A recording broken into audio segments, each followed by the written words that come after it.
¿Quién no ha negado algo que sabe que otros lo van a juzgar por eso? Estamos hablando del clásico de la pareja tóxica que dice, no, yo terminé, eso más nunca, yo sé todo el daño que esa persona me causa y secretamente estás viéndote con él o con ella. Claro que sí.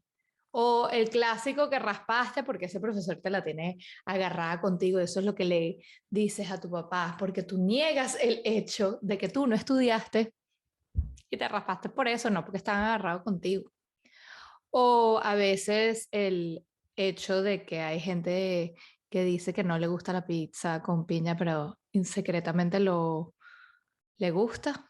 En este caso en particular, no soy parte de este grupo específico porque a mí se me hace un sacrilegio, pero definitivamente el punto es que todos podemos empatizar con el hecho de que hemos negado algo en nuestras vidas. Y esto es lo que va a tratar este episodio. Trataremos el duelo de la negación.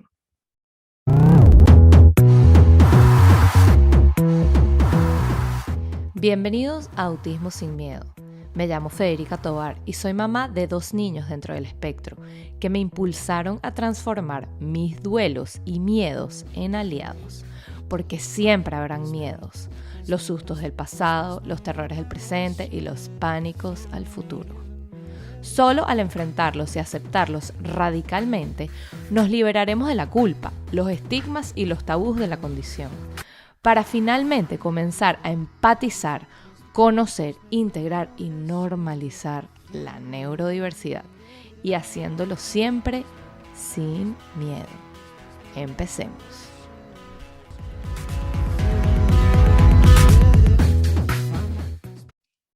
¿Qué es entonces la negación? La negación es un mecanismo de defensa y es la manera que la tenemos que racionalizar en este momento. Y tiene 2 fases. La primera fase debería ser la fase inicial y debería ser temporal, pero es beneficiosa. ¿Por qué? Porque es una lluvia de emociones que no podemos controlar. Y entonces esta negación lo que hace es como bajar un poco el estrés. Como no, esto no está sucediendo, déjame procesar esta lluvia de emociones que no puedo controlar. Me encantaría que mi vida hubiera sido otra, no tener que enfrentar este luto o estos miedos de esta nueva vida que se me está abriendo de la nada. La prolongación de esa negación es una fase compleja donde lamentablemente hay muchas personas que se quedan pegadas y se torna en un ataque contraproducente contra nosotros porque nos roba lo más importante que existe en el mundo, que es el tiempo. Nadie nos los puede devolver. Y entre más se extienda esta negación, peor para la familia, pero en este caso específico, peor para el niño diagnosticado o a punto de ser evaluado, porque es robarle una herramienta que puede potencializarlo hacia una intervención temprana. Y aquí, entre antes se tome acción, mejor pronóstico va a existir. Y va a ser mejor para la familia como tal. ¿Cómo sabemos si estamos en el duelo de la negación? Exageramos todo lo bueno y minimizamos o ignoramos las cosas que no deberían ser como son, unas características o unos factores indicativos que pudieran llevar a una posible evaluación. Ni siquiera estamos hablando de un diagnóstico. La gente se paraliza en estos momentos, o padres, familiares, quien sea. y le damos mucha validez a los mitos. Vamos a pasearnos un poco por los mitos. No vale, no te preocupes. Tú lo que eres muy, muy intensa. Ay, sí, qué exagerada. En verdad lo que es que tu hijo es un flojo o es muy terco y lo que necesita es un par de nalgaditas para enderezarlo y ya vas a ver cómo eso va a empezar a arrancar, a funcionar bien y a enderezarse. En el caso mío fue que el bilingüismo lo tenía confundido o confundida a mis hijos. Porque yo vivía en Nueva York y hablaba en español. Y eso es un tabú gravísimo, porque eso me quitó tiempo para buscar evaluaciones mucho antes, para que mi hija recibiera terapias muchísimo antes. Si le soy sincera, me quitó por ese tema de lo de bilingüe del pediatra, que no quería que mi hija fuera evaluada, me quitó 6, 8 meses. 6 o 8 meses en la vida de un niño que ni siquiera había cumplido 2 años es la mitad de su vida. Muchísimo. No me arrepiento porque ese era el paso que yo tenía que vivirlo. Y todo ese mito del bilingüismo, lo único que hizo fue que yo ese proceso de negación lo fuera viviendo poco a poco. Entonces no fue un balde de agua fría, fue una transición, que eran esas dudas, esa intuición. La intuición no te pega a gritos, como mira, algo está mal. No, no, la intuición susurra. Y si nosotros no estamos abiertos a escuchar esos susurros propios, ¿cómo vamos a superar esa negación, ese duelo? Tenemos que estar lo suficientemente en calma con nosotros, en paz, y ser absolutamente frontales con nosotros mismos y decir, ¿realmente te vas a creer las mentiras que tú misma te estás echando? Otro mito, que los niños empiezan a hablar a partir de los 3, o que Einstein habló a partir de los 4. Esa es mi favorita, porque como, ay, sí, chévere, todo el mundo es Einstein, pues. Nada que ver. Que los varones empiezan a hablar más tarde.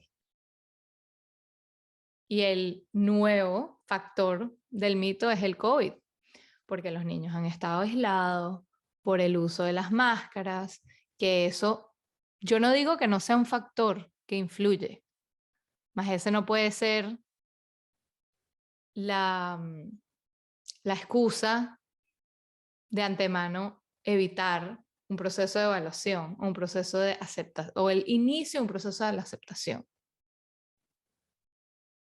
Esto es para compartir un momento, para abrir estas puertas y estos momentos para empezar a aprender que esto pudiera llegar a ser una posibilidad, una neurodiversidad en tu familia. Y la negación como duelo es increíblemente difícil de superar porque es un balance que se tiene que manejar muy, muy, con un tacto muy delicado. Porque además hay mucha información y mucho bombardeo, hay muchas personas que nos rodean, siendo familias, amigos y en este caso profesionales, ya sean pediatras, terapeutas, donde la utilización del lenguaje es primordialmente necesario de utilizar con delicadeza. ¿Por qué? Porque hay palabras que detonan todos nuestros miedos.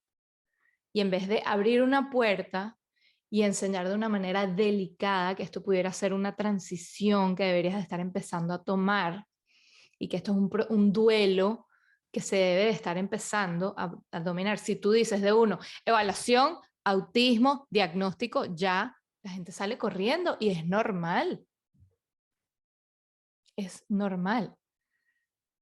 Antes que a mí me dijeran la palabra autismo en todo mi proceso de evaluación, fue el día que me dieron el diagnóstico. Antes nadie me había hablado de autismo, sino de ciertas dificultades, de ciertas características del desarrollo, que no se estaban cumpliendo ciertas metas o milestones, como le digan aquí los americanos. Y se lo agradezco mucho a las personas que me rodearon en ese momento, porque no fue el famoso señal de alerta o red flag que hace que es natural que cualquier persona de padre salga corriendo. Es un proceso necesario, la negación, para protegernos, para validar nuestras emociones. Pero también saber que si se extiende este proceso, lo único que nos va a quitar el tiempo. Y es como la idea de, si uno está gordo, evito los espejos para no verme. O meto la cabeza como un avestruz debajo de la tierra porque no quiero saber lo que está alrededor mío. Eso no quita el hecho de que uno esté gordo o que lo que está pasando alrededor del avestruz, que viene un león y se lo va a comer, porque tú no estás viendo alrededor lo que va a pasar. Es un duelo complejo porque toca vivirlo y hasta cierto punto ser lo suficientemente frontales y honestos con nosotros mismos y la familia y amigos que nos rodean, saber que eso es un espacio que se tiene que respetar, porque uno no puede, nadie forzar a la gente a salir de la negación más rápido. Es doloroso, es frustrante, pero es así. El duelo de la negación es complejo, toma tiempo y no nos roba ese tiempo, que es lo más doloroso. Compártelo con alguien que puede haber pasado por esto hace poco y de que saber que los duelos son cíclicos también y de que es una negación que no es nada más al principio, es un diagnóstico, sino cada faceta de nuestras vidas. La negación viene y nos toca la puerta y tenemos que volver a vernos en ese espejo, afrontar nuestras verdades y saber muy claro, ser honestos con nosotros y saber qué camino vamos a tomar. Muchas gracias. Gracias por llegar al final del episodio. Compártelo con alguien que lo necesite. Regálame un rating y un review para que a más personas les llegue el mensaje de aprender a celebrar y no a cuestionar la neurodiversidad. Hasta la próxima.